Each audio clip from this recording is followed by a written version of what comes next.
In the harsh, unforgiving landscapes of Mongolia, where only the strongest survive, a dark tale of power and conquest unfolds. This is the story of the people who emerged from the steppes and forged the largest empire in history. This is the story of Temujin and his transformation into the fearsome Genghis Khan. The history of the Eastern Asian steppe is veiled in mystery, and the early chronicles of the Mongols are hotly debated. At the dawn of the 10th century, the Proto-Mongolic Khitan people established an empire known as the Great Liao. These formidable Khitans waged numerous wars across Korea, China, and Central Asia.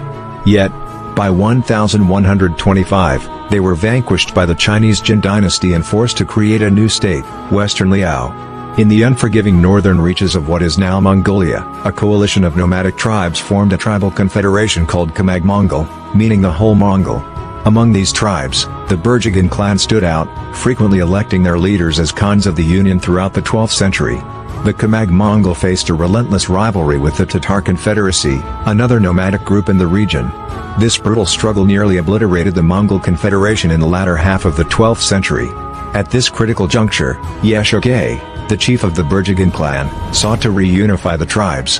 In 1171, he arranged a marriage between his 9-year-old son, Temujin, and Boda, the daughter of a neighboring clan's chief. However, tragedy struck when Yeshogei was allegedly poisoned by the Tatars during the wedding. Temujin's attempt to assume leadership was met with rejection and exile, plunging his family into poverty and, at times, slavery. For 6 harrowing years, Temujin endured.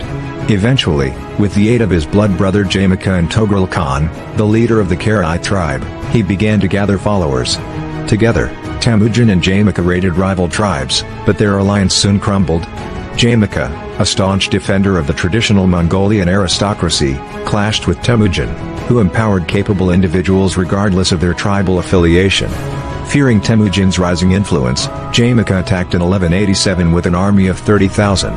Despite his 20,000 men fighting valiantly, Temujin suffered a crushing defeat at the Battle of Dilan Balzit. The next decade of Temujin's life remained shrouded in obscurity, but by 1197, he re-emerged, leading a united Mongol Karai force in a war against the Tatars, instigated by the Jin dynasty. This conflict allowed Temujin to avenge his father's death, executing Tatar leaders and integrating the non-aristocratic members into his ranks.